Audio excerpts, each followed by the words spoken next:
As a public lecturer, Dr. Leacock had another type of acquaintance he likes to talk about.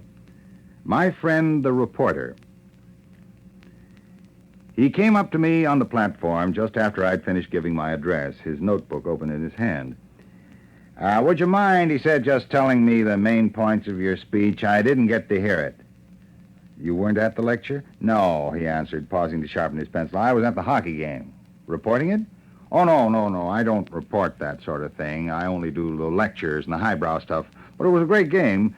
What did you say the lecture was about? It was called The Triumphal Progress of Science. Oh, on science, eh?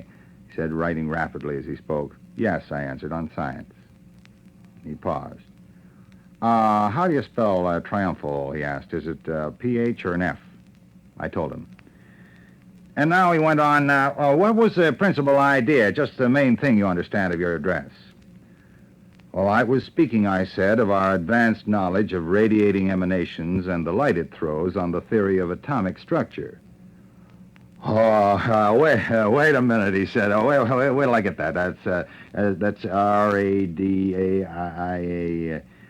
yeah, and the light it throws, eh? Good. Yeah, I guess I got that. He prepared to shut his little book.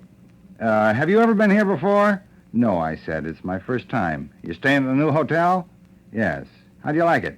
Well, it's very comfortable, I said. He reopened his book and scribbled fast. Did you see the new abattoir they're putting in? No, I said. I haven't seen it. What do you think of it? I said, I didn't see it.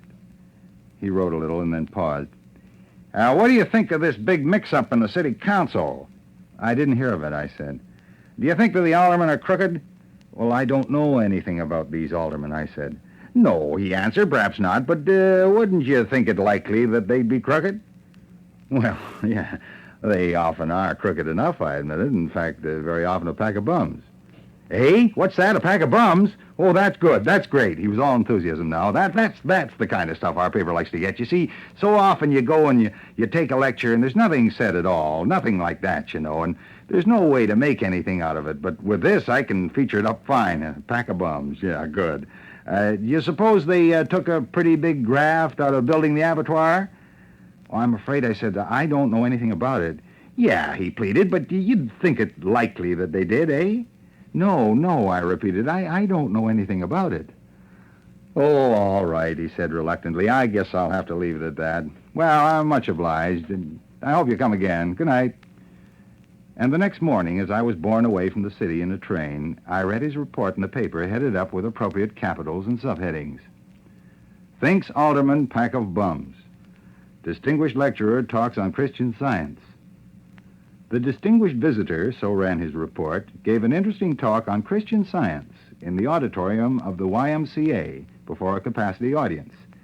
He said that we were living in an age of radio and that in his opinion the aldermen of the city were a pack of bums. The address, which was freely punctuated with applause, was followed with keen attention, and the wish was freely expressed at the close that the lecturer might give it in other cities.